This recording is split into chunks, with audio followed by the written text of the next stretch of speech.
What would you say is the biggest difference between you using like live instruments like guitars and whatever, and then like an electronic production? Volume off stage. If you're talking about doing a gig, if you've got, say you're doing Noel Gallagher and he's got 10 guitar amps all turned up to 11, not only does it present a problem and interfere with the PA to get the clarity of the sound, but also it's going down all the other mics. So traditionally, he'll be stood here, his cabs will be there. I'm not picking on Noel specifically, but just as an example. So if he's got it really loud there and say he's a quiet singer, then you've got to turn the gain up on his channel to get his vocal at a good level. When you do that, you're also opening up the channel to pick up all this guitar stuff on there. It's got to be controlled. Again, it's worth having a conversation. If you're getting as so, I'm not going to name the band, but I worked for a band and I literally was getting as much. His vocal was that quiet and his guitar was that loud. It was literally you push the vocal up and you're pushing the guitar up as well. So you try and one way to go at it is get a tighter mic. So you've got a hypercardioid. It depends on some of them. Depends on how they sing. Like Liam, I work for Liam. Liam's a joy because that microphone never moves.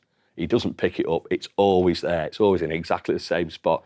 So you can get a tight hypercardioid mic on it, and then you're getting pure vocal. Whereas if you've got to open it up a bit or put a 58 on it or something, then you tend to pick up a bit, and it's a loud stage. So it's more about just like avoiding other live. Yeah, I mean, ideally, you want everything as. If you've got a bass drum, you just want bass drum down. If you've got hi-hats, you just want hi-hats down. But live, there's a lot of, depending on the volume and where the mics are, where the guitar cabs are, you can get a lot of interference, like stuff you don't want coming down that mic, which you can, to a certain degree, you can get rid of with high-pass filters, low-pass filters and EQ, so you just get what you want out of that channel. But with electronic, there's not just don't have any of them problems. Yeah, none of that stuff. Pure signals. Yeah, just bangers. Which, you know what, it's just a different set of parameters to work with, really. Volume on stage, just the main difference between working with a band and working with a DJ? Well, it depends. If you've got electronic music with mics on stage, you've still got the same problem. In fact, it's probably worse because the signals are so clean. You can probably turn it up louder. They're all different. I wish I could give you a definitive answer to answer all your questions, but you kind of just got to get a feel for it, really. About guitars and with their amplifiers and stuff. Which one would you think would be better or is it up to like preference for the guitarist if they prefer to hear their guitar through the amplifier or through the wedges, monitors? Yeah. Sometimes you need to get to.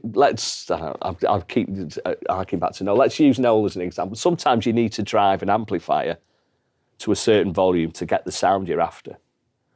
In which case, what I've done in the past is that's fine, and maybe he's on in-ears, so he knows precisely when it's at the right volume for what he wants to hear. Take the guitar cab off stage, mic it up off stage. He can hear what he wants to hear. He can drive his amp as much, and it's not affecting the on stage. It's not coming down his vocal mic, if you like.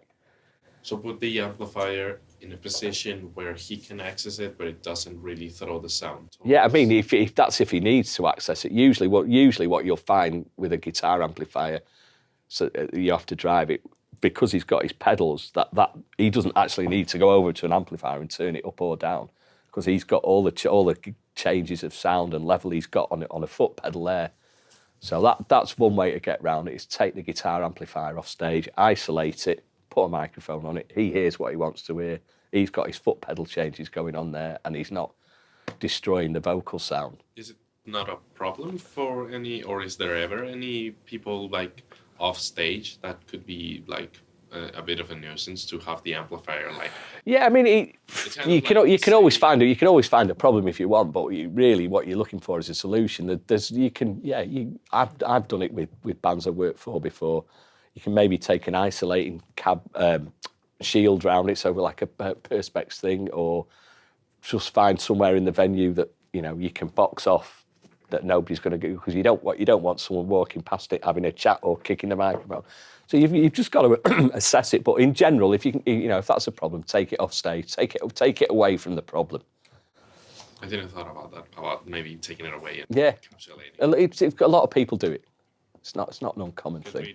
we recently did with all the people on Live Sound, we did the end of the module. We did like a sound check. Yeah. And that's one of the things that I thought about, like, I mean, the amplifier's kind of in the way, it's kind of throwing too much volume. I don't know if it should be too high or too low, but just get away.